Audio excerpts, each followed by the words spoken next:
Good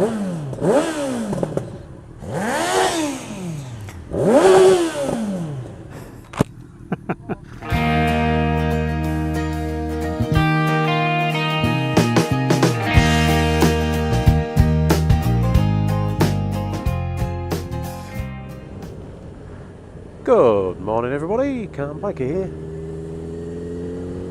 Off to the office again. Interviewing again.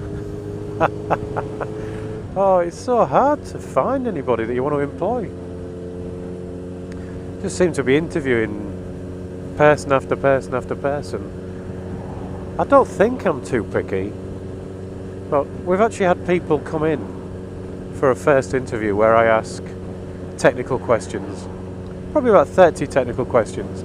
We've actually had people come in who could only answer one, and when they answer that one, I'm not entirely convinced that they understand it, but it's kind of, well, usually it's one near the end, and I've got so bored of putting crosses next to the questions that I think, well, I'll give them half a mark. You're beyond redemption anyway. But I'm interviewing again. We've got two new jobs, but we've actually been interviewing for a potential third. So I just want to expand my team.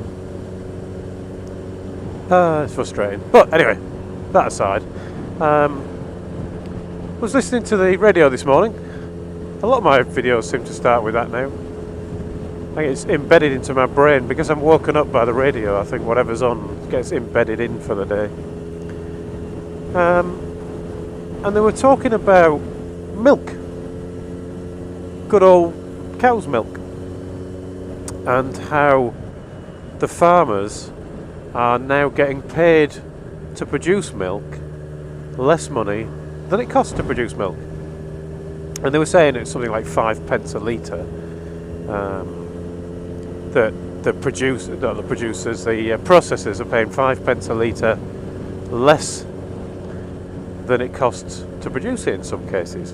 You know, like cattle feed and all that kind of stuff. The supermarkets are saying that they're paying a decent price. The processors are saying they're paying a decent price.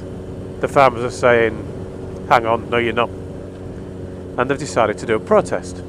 Now I'm not convinced that the protest they've chosen is a very good one, because if you don't put the people out that you're protesting against, then you've not really done a very good job of protesting, have you? Although it's got them on the radio, so to be fair, it's got it noticed. But what they're doing is they're going to the supermarkets, who they say are the cause of the problem. They're going to the milk section and they're buying all of the milk. But they are buying all of the milk. They're not stealing it. I mean, that would be a bad protest. That would be naughty. They're not blockading it. Well, they're going to get kicked out, I suppose. But they're buying it. They're buying it all. So what they do with all that milk once they bought it, they're giving it for free to the customers of the supermarket. So who's that hurting? That's just hurting the farmers even more, isn't it?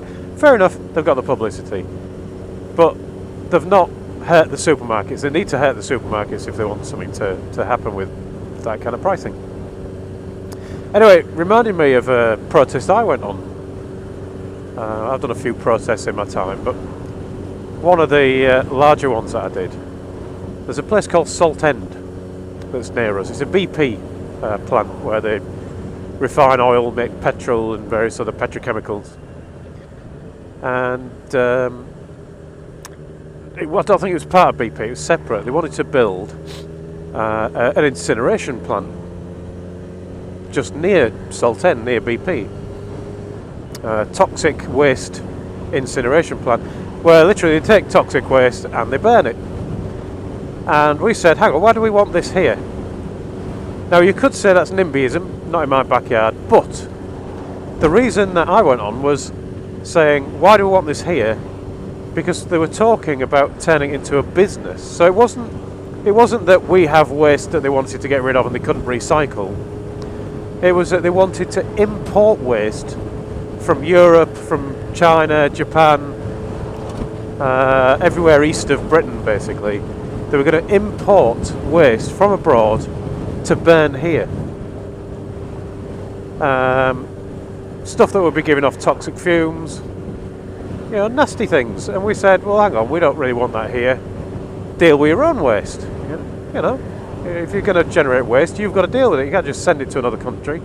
Although I do believe that a lot of the stuff we throw away gets sent to other countries, including stuff that we get told is recycled. I did see a program where they were sending it to India and burying it. People in India were digging it up and finding personal mail and things like that people had thought had been recycled in the paper bag.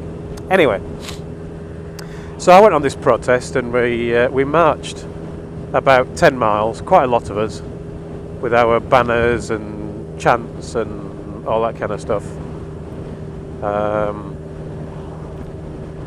And we got to the place and we did our protest, and they listened to us and they didn't build the toxic waste incineration plant. So a bit of people power actually worked.